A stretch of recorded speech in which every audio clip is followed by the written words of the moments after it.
someone who's been used to, say, a quadrant 3 style of practice goes there, it's going to be a very difficult connect. And likewise, an individual who has like a quadrant 3 preference is going to have difficulty.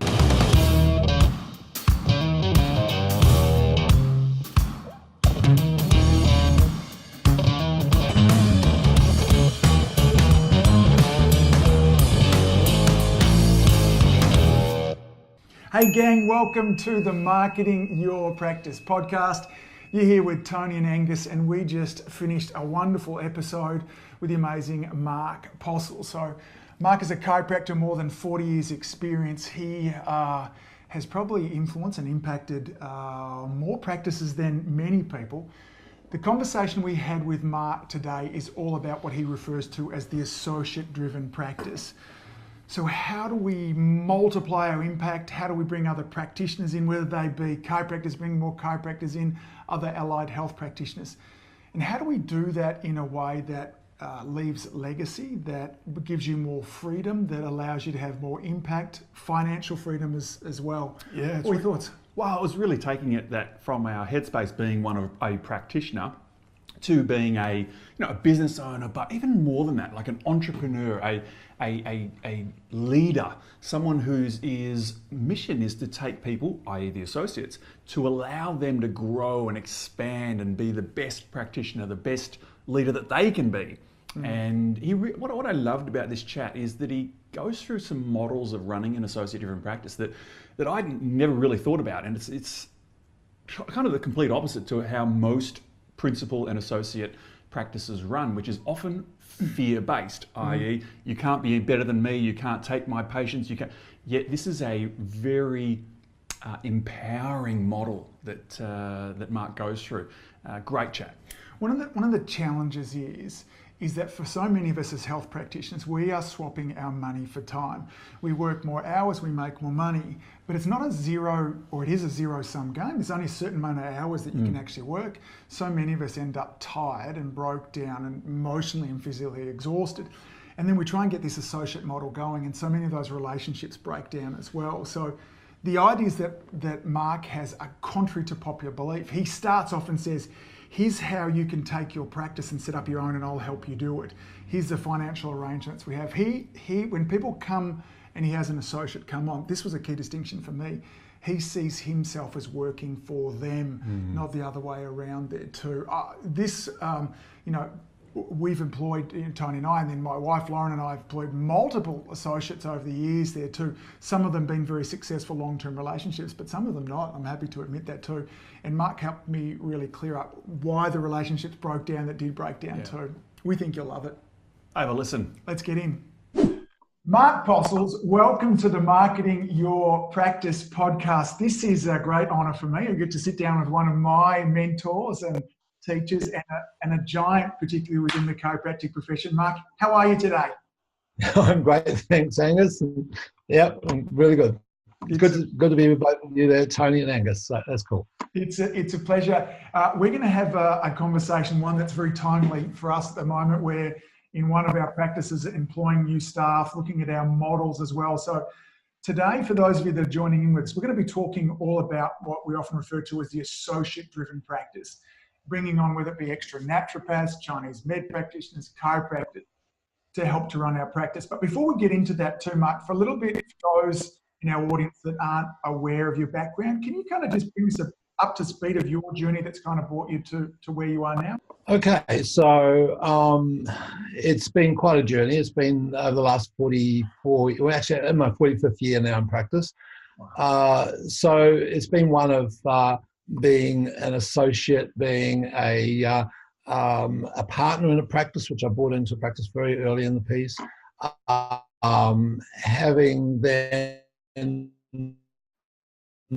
associates, buying, selling practices and relocating, and so it's been a fair sort of journey as far as experience goes within chiropractic, and that sort of led me to realise that our greatest asset, I think, as an individual, is to build others. Is to support and grow other people. So that would be in the people we serve within the practice.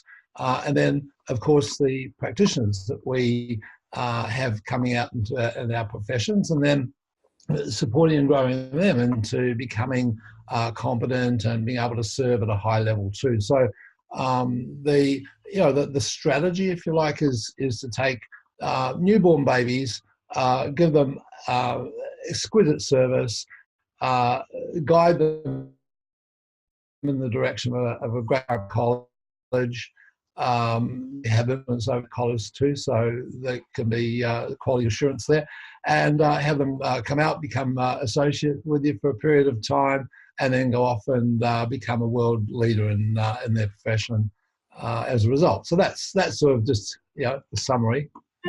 Just a quick business model. I've got to start with babies now to get them all the way through there. I mean, as an aside, what are you up to? How many people have you referred to Chiropractic College now? What's the number up to? I lost track. We last time we did about 4 or 5 years ago, it was 100. So I don't know. It's a lot, but because it's a ripple effect. So you never know. Yeah, but absolutely. Yeah, it's well over that. So also to bring some context too, because we're going to talk about taking our practice beyond just us, bringing staff in. And I think I've perhaps over my 20-year career, maybe had 5 different associates with different levels of success with the other relationships have ended. I'm happy to kind of admit that as well. How many, because again, you've had an extraordinary number of associates come through your practice as well. I remember the webinar you're talking about recently. What's that number at now? Well, we're well over 50, but I guess, in terms of the time span, it's not that many because, we have a fairly high stick factor. So, or stick rate. I mean, one of our associates been with us for 23, 24 years.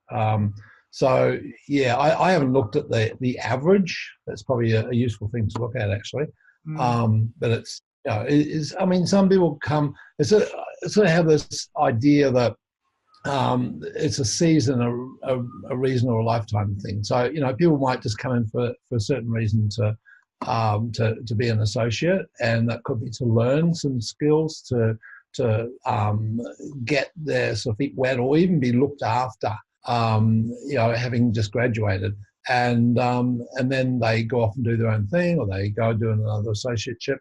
And then there's a season, people come for a period of time that gives them a chance to grow and to develop in a certain area, and then they go off, and then say others a lifetime. So, I guess one of the things with associates from a principal's point of view is that often we find principals are wanting to keep associates, and it's sort of it's going about the wrong way. It's sort of an outside-in thing, which you're my slave and I want to keep you, sort of thing. And I think it's we're their servants. I think we put it around the other way, but we're there to serve them.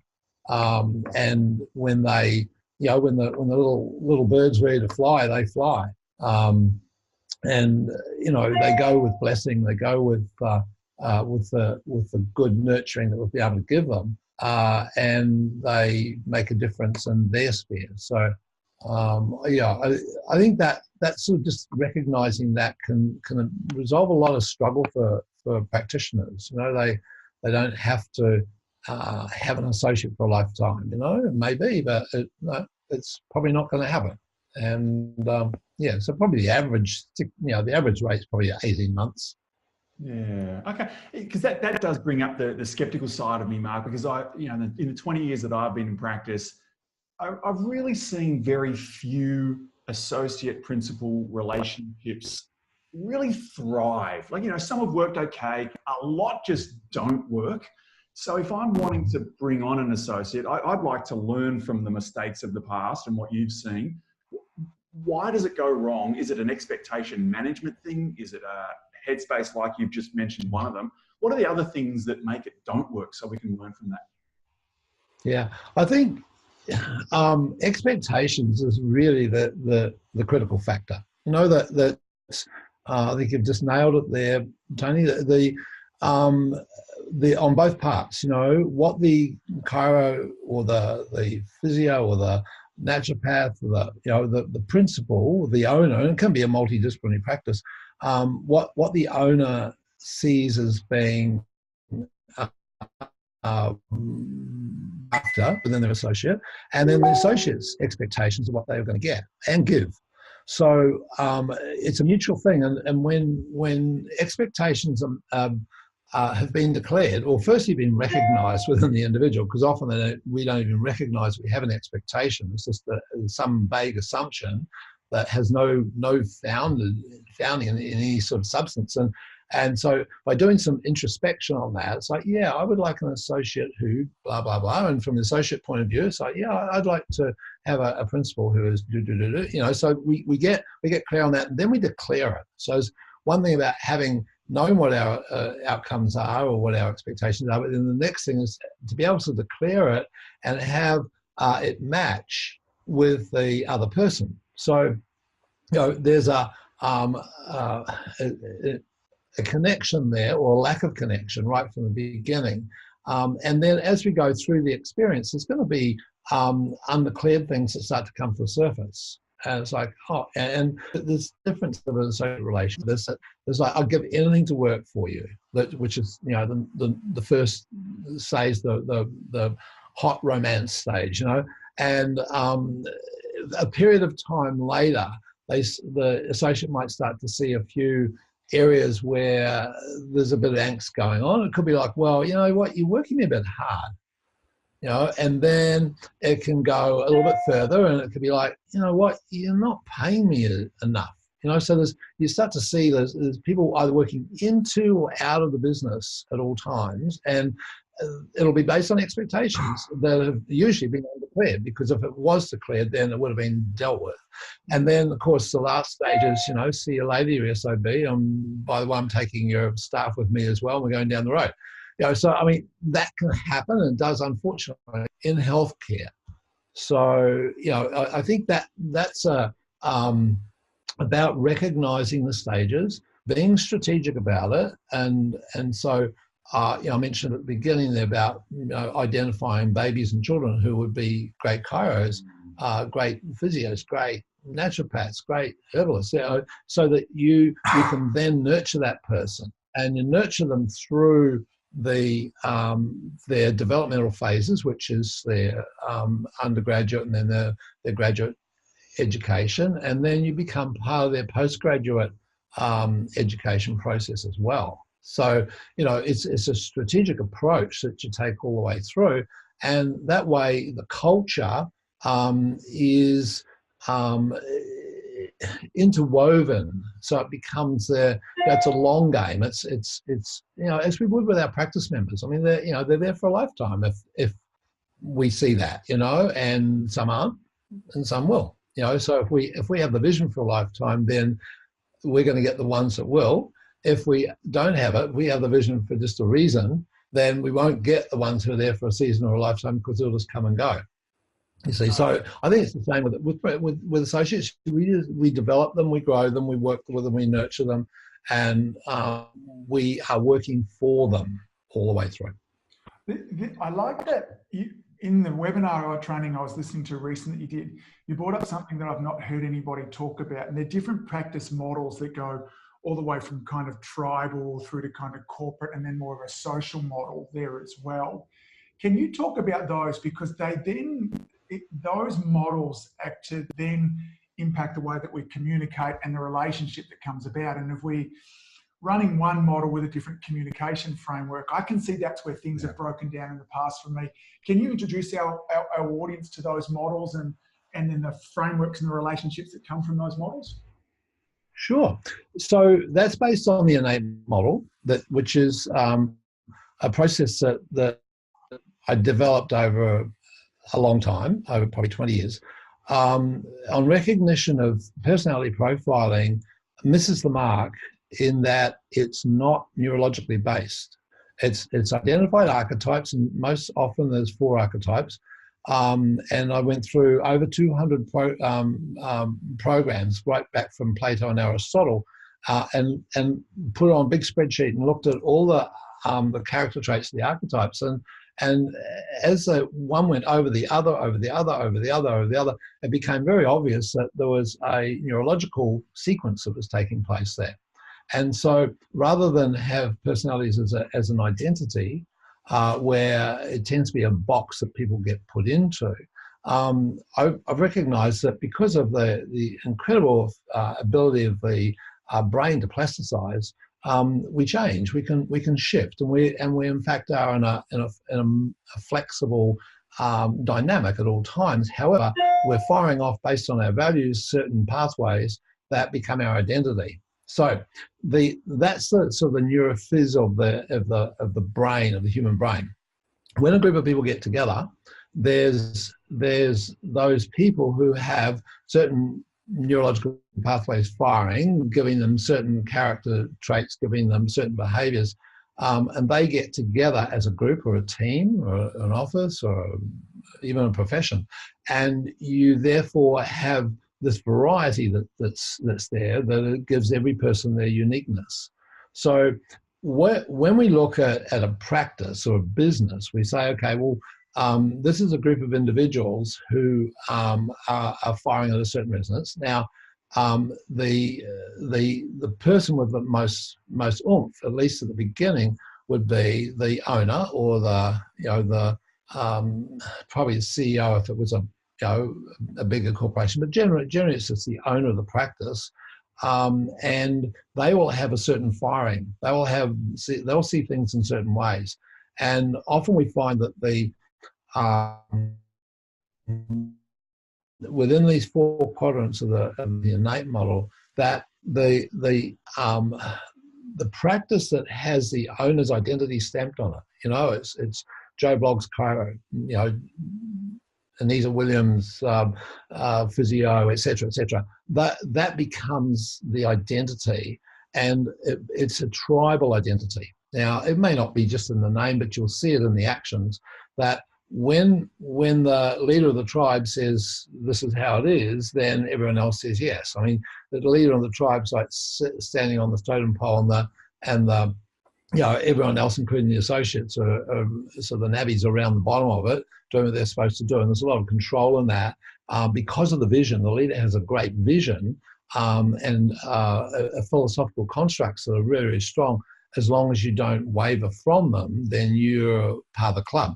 But it doesn't give a lot of room for growth. It doesn't give a lot of room for an aspiring young practitioner to grow up, because there's only one totem pole. So there's a tendency to have to cut the totem pole down to bring that leader down in order for them to grow. So yeah, that's one quadrant. But then out of that vision. Sorry, Mark. That's the model there that you said that when they bring an associate on, they work really well with an employee who they tell what to do, when to do, how to do it. And that's a great situation for that person if they want that learn, but there's not a lot of room, as you said, for growth or creativity or expansion outside of that model. So yeah, sorry, continue going. Yeah, so I mean that style will attract people who are in survival. Mm-hmm.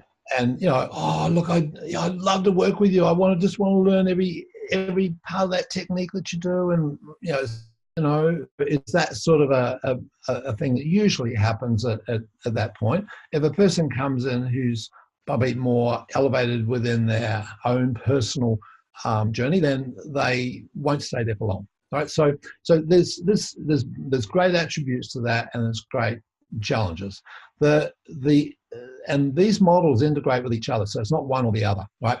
The next integration through is into a pyramidal hierarchical model, which is quadrant 2, which is left base up, which is about all the office that will have, or the practice that's going to have all procedure manuals done. Yes. I might get, so we just had a drop out there too. So just start that again. So quadrant 2, just go from that point again for us. We just had a drop out of your audio. Sure. So the quadrant 2 then is the next level, and that takes the vision of the quadrant 1 part and it puts it into order, structure, organization, all the procedures and the policies and everything in shape and exactly what they're doing. It's a hierarchical model. So there's the boss at the top, and then office manager, and then the head chiro, and then the underlings right down through the layers. Everyone has a title. Everyone has a role. Awards and certificates and grades of accomplishment are very big in that style. So that's where the youngster or the associate out of a quadrant 1 style can then get some growth to fulfill their own ego, and they can actually grow within that style of practice to some degree. Just think of it like the government, or like the police force, or the education system, where people work up through the layers, but they're always watching out for their back, because the person below them is always trying to stab them and get above them. So that's that's the dynamics of that type of practice. Quite political. The third type, then, the evolving from there, is into a more of a sociocentric style of practice, where you don't even know who the leader, the boss is. That type of practice is a practice that, and I sort of call that a way-show practice. I had to make that name up because I couldn't find a name that would fit it. But it's not a manager, it's not a leader, but it's a person who leads by example, but leads from behind. Think of Gandhi or Mother Teresa or people like that. Just they do their own thing, and people are so inspired by that they want to help and want to do something for them. So think of that more like a circle. There's a think tank that takes place. It makes it cumbersome. It's a downside of that. You go, with a strong leader, you just say, okay, we're going to do this, this, and this, and this. Everyone to it. In the organizational one, it's like memos flying all over the place to, policies being written, and position documents and everything. Whereas in the quadrant 3, it's about, let's sit around and have a chat. Everyone shares, and it takes a bit longer than normal, but there's a cohesion, a collaboration that takes place in that style of practice. So that's a right baseline area. And a lot of chiropractors, a lot of, in fact, health professionals generally hang out there. Maybe medicine. Medicine is more that quadrant 2, because that's what medicine's built on, is rules. So it's more an individualistic approach, and everyone has their own say. So with that, the owner is pulling into the background. Right, set the strategy and let the managers and the workers, so to speak, do it, and the owner is also a worker too. Then the fourth stage is that frontal, which is the bigger picture, bottom line oriented, and there's a very definite switch that's taking place by now, where the owner becomes the servant of the team. Right, so that the owner is working for the team to provide the facilities to allow for that team to excel individually. So it's not even about, like, in the quadrant 1 style practice, it's like, do what I do, say what I say, and copy me. There's no rules. There's no policy manual or anything. You just got to do what you do. It gets proceduralized into the quadrant 2 part, where this is what we do, this is what we say, these are the scripts, etc.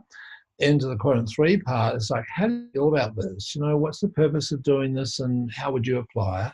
And then the quadrant 4 part of style of practice would be that people come and they do their own best thing in whatever level they are now working on. So they're working on themselves, but they're doing their practice in a way that best gives that life. It's like, it's a dynamic where the owner is simply providing space and facilities, staffing for the practitioner.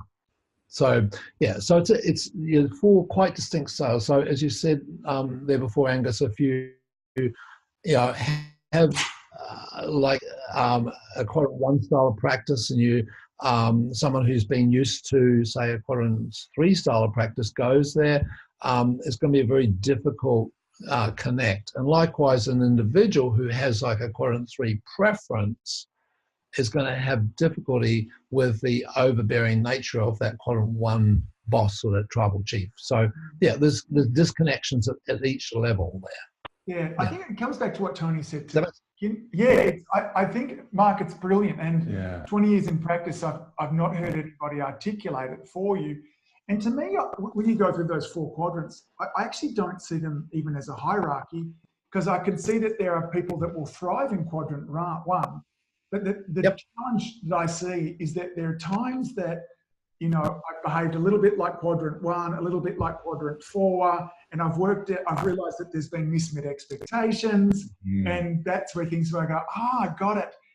And that, you know, Lauren and I were, as many husband and wives do, were lying in bed last night getting to communicate. And I went, that real distinction of, you know what, we could really shift things in around with the 2 associates there of, do we really feel like we're working for them? And honestly, it was a reality check for us, because it's not the language that we'd always used to ourselves and embodied was they're working for us.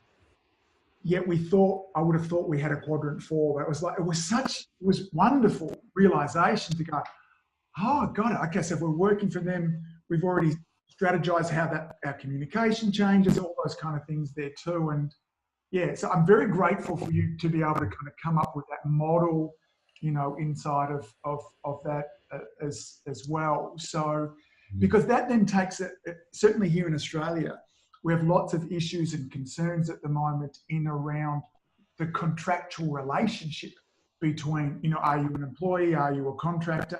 Can you talk to that a little bit and your thoughts on that whole issue? Sure.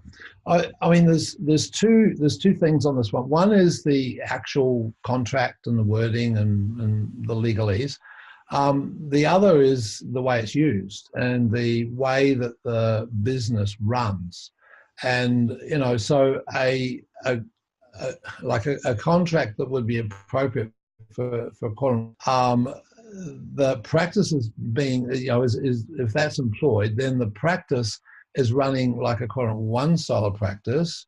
It's a total disconnect, and it will always default back to however the practice is being run. So, you know, in that case, that for example, the quadrant 1 style practice runs really well as employees. You know, employer-employee, as you said before.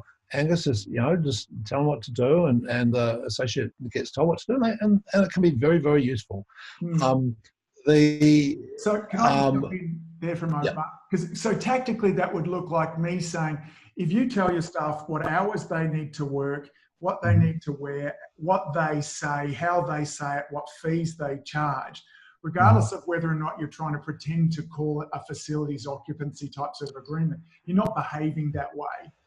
You know, when you shift into that module 4 where it says, I'm working for you, what hours would you like to work? Do they work for you? Happy with the fee structure? How can we better serve you? That kind of stuff there too.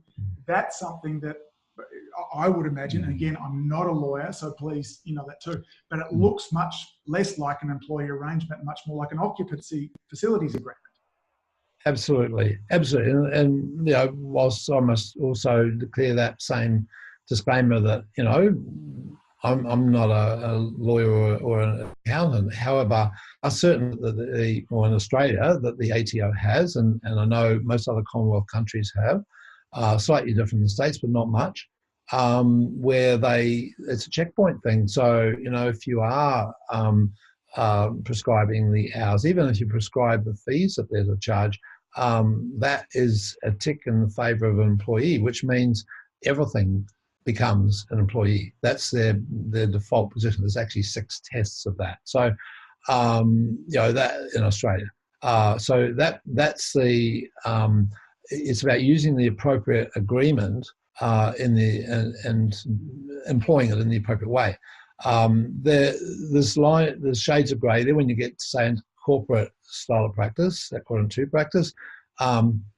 Very often that is best for an employer with bonuses. By the time it gets to quadrant 3 style of practice, I would say go with a facilities arrangement, and obviously for quadrant 4. So it's the thing is that the government or the tax office will always look at how has it been run. and virtually ignore the agreement. Mm. Yeah, you've got to look at the practical side of it and say, well, hang on, I don't care what you're thinking, this is how you're doing it. Yeah, exactly. Match up. Yeah, Mark. One of the other things too that has my brain still spinning around a little bit. Certainly with the chiropractors that I've spoken with, my peers and stuff like that, there's this model of almost wanting to protect the goodwill. An associate comes in, the practice base that they're building is to protect that goodwill.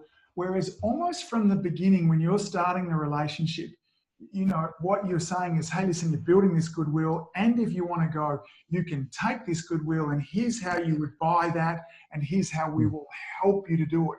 So you're bringing it up right at the very start, and I'm even like, obviously you think that that's a better business model. Can you talk a little bit more to that, ups and downs of that kind of model, and how that's played out for you over your 40 years of practice? Okay. So I mean, in any relationship or any business, I would suggest you start with the end in mind. You start with your exit strategy. And that, it just makes it so much more enjoyable, because there'll be a day when that will probably be called on. So in the exit strategy, then how do you want your business to function? Do you want your business to be in a state of retaining, firstly retaining practice members? I mean, I just get pucker every time I think of someone talking about retention, because that's ridiculous. Anyway, but do you want to be attractive to your people, or do you want to force them to stay, which is what retention is, forced holding. So is your business model one of growing people and growing your business and growing the profession, or is it a suppressive one? I mean, it's maybe strong words to say there, but by holding things back, you're stopping the profession from growing, you're stopping people from growing. You're saying, well, even though you like this suburb, you can't be here. You've got to go 20 k's away, whatever it is, and forcing people to do certain things just for your own pleasure, when knowing that when people leave a practice, a certain number of the practice members don't come anymore. They like that person, and they're not wanting to make the shift. So anytime a person leaves a practice, they go to England or whatever that, there's a certain number of people that just don't come back in anymore. So it's like, well, my view on it is that, hey, if we're going to grow the profession, we need more of our style of business out there. It'll be really cool. It is well documented that in a certain genre, you're best to have people close together because they feed on each other. You look at the fast food restaurants. They see one opening up, so they'll open up in the same area. The furniture stores, the car sales yards, whatever. There's a tendency in business to look at placing yourself near people who are also in the same industry. So, that to me is a very attractive thing in terms of growing the brand. There's a couple of, so to capitalize on that, I would see that sell-offs of your business progressively makes sense. And that's what we've done. We've based our business on selling off 10% here, 20% there as associates leave, and we encourage them to go close by. So we've got 9, I think, in our immediate vicinity who were with us at one stage, and then they did a file transfer and had their own practice running next Monday morning, the same as last Monday morning at their new location. You see, so, and then there's a compensation for goodwill component. There's a bit of a dip in our practice for a short period of time, but because of the momentum of the practice, that soon fills up, and we get a capital cash flow because of that. So we've sold off a chunk of the business. So our practice today doesn't owe us anything because we sold it off and we still got it. Does that make sense? Yes. Yeah. Far cry So I mean, from most mentalities. It's great. Can you give our audience, if I wanted to kind of come up with some ideas about how I might value the goodwill, can you go through some structures of someone how they might do that, or the kind of things that you talk about when you're chatting with your associates that are moving on? Yeah, I mean, we have a formula in place from day one. It's written into the agreement, and we do make that agreement available, and there's hundreds of them out there, particularly in Australia and New Zealand. So, that it is available. You just go to the Quest chiropractic coaching site under products, and you'll see the facilities agreement there. And so that's, obviously the individual figures are going to be ascertained by the business, and depends on the size and the type and the style and the flavour of the business as to the exact percentages. But to give an idea, you want to get the value per person. So you look at the value of the business as if it went onto the market, and then assess what the individual person's worth based on that. And there's a number of algorithms you can work within that, which are very, very simple, that you want to find out what the average value of a person is, and then what the average sale price of that business is. And in different industries, that percentage of gross price, or multiple times, or multiple of net sometimes. So there's we sometimes, depend on the size of the business, you could do an EBITDA if it's over a certain figure, or a percentage of gross if it's under a certain figure. So there's calculations that you would do there, but they're set up first. So it's a matter of pushing in a button, and you'll get the calculation on any day when that associate is to leave. So it's not rocket science. There's no sort of hoping that things are going to be in a certain, they aren't. You just push a button and you'll get the buyout figure.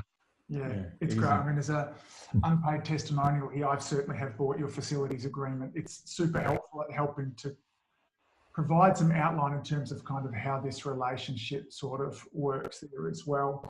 In the theory of kind of going through this too, you talk about there being kind of 3 secrets to really pulling off this associate-driven practice, starting with a really clear kind of purpose. Can you kind of talk through that, perhaps give an overview of some of the things, and then we can actually kind of direct people to some more training where they can kind of dive deeper into this, because I know that you have some further webinars coming up in the coming weeks and months. Sure. Yeah.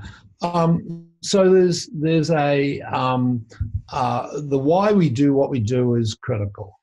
So that's the one part, and it's is hopefully you're starting to get now that this is an integrative approach. So 1 feeds to 2 to 3 to 4 and back to 1 again, and the innate model is based on a continuation. So we're always reinventing ourselves, right? So it's always feeding back on itself.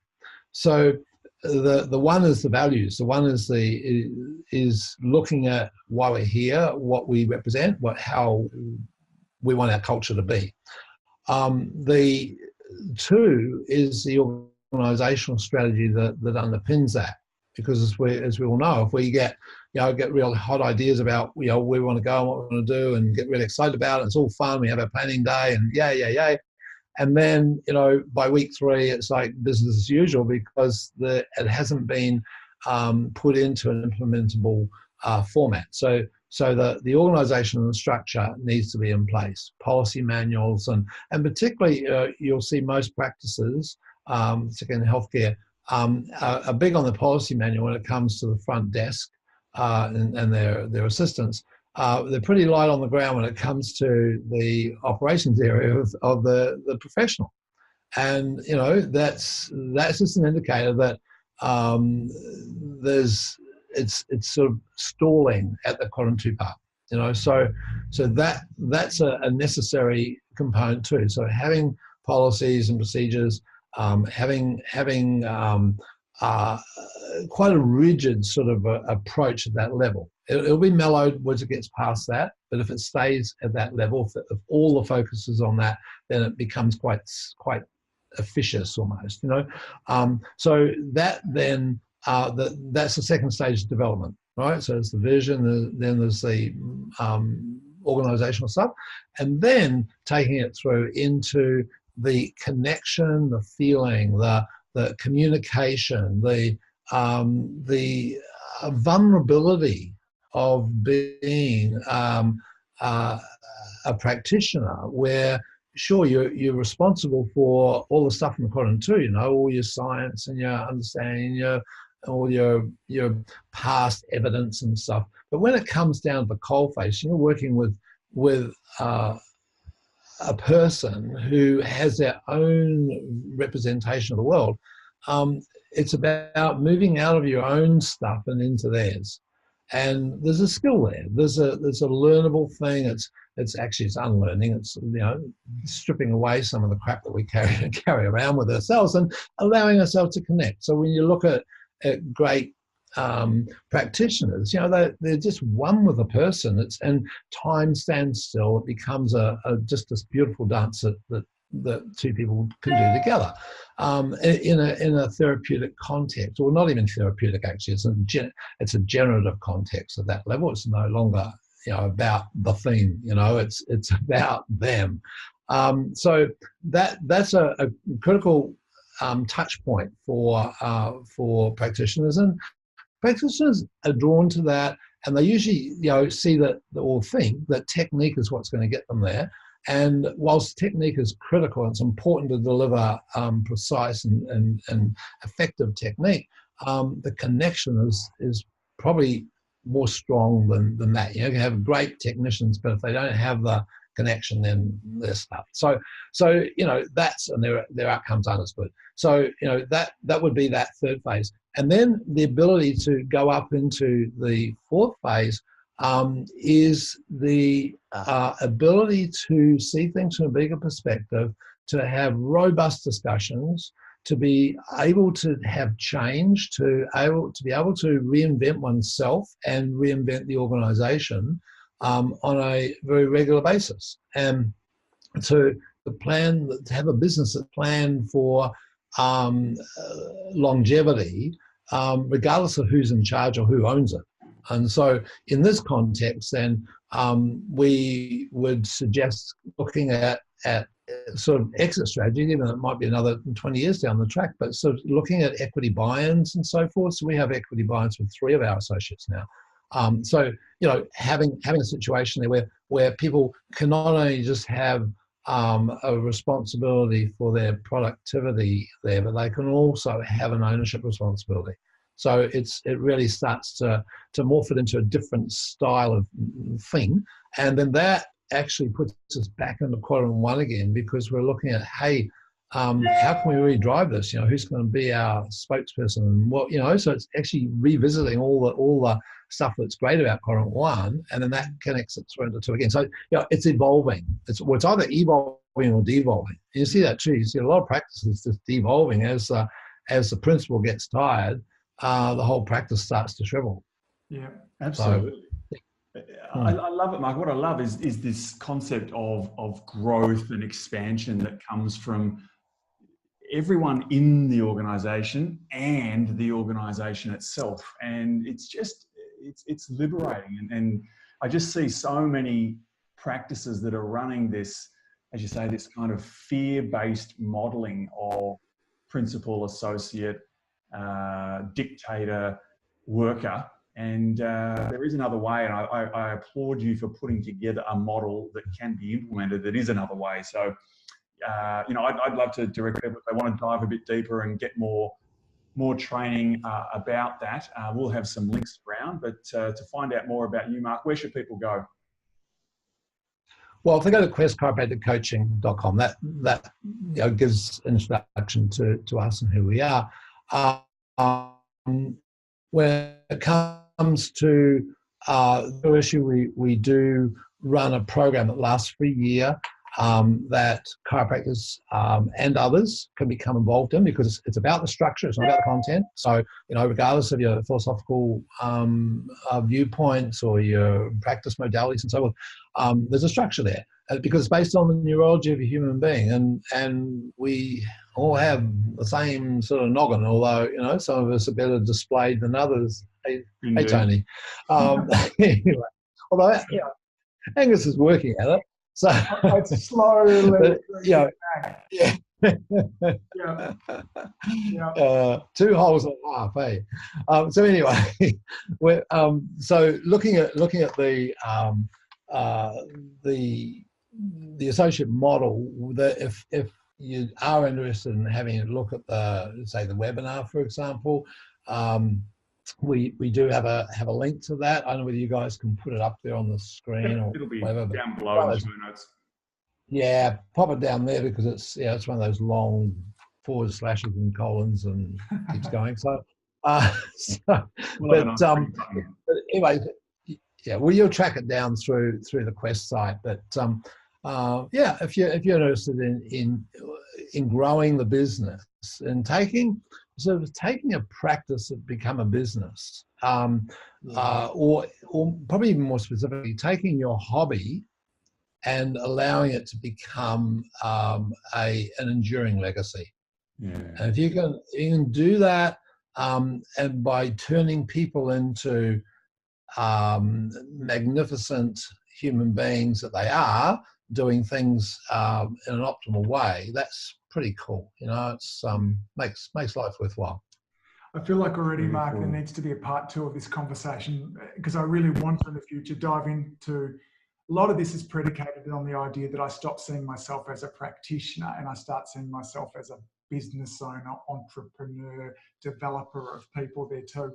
Perhaps next time round, I want to talk with you about some of the hurdles that get in the way of us having an identity change from there too. So one of the things, Mark, that I admire about you, 41 years in practice, and so many practitioners 44, stagnate. And as you said, they devolve into and you continue to evolve, reinvent, come up with new things as well. So I would really encourage our audience, check out Mark and his stuff. His training that he has, particularly around the associate-driven practice, the webinar, which runs often, is terrific. It's full of great take-home content from there too. And we'll have some links down beneath in our show notes to how you can kind of hook up with that as well. So Mark, are you up for stage 2 at some stage?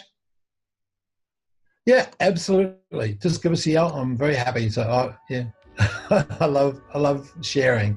Yeah, sweet. All right, you're so authentic and generous with it. So, again, you've been listening to the Marketing Your Practice podcast. If you haven't subscribed, if you haven't already kind of given us your thoughts and comments on that, please do that as well. We're very passionate about making a difference to our communities by getting more of us out there as natural health practitioners, making a difference to the world too. So as always, Mark, thanks for all that you do.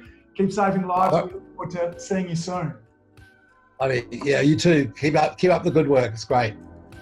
Thanks, Mark. Cheers. Bye-bye. Bye.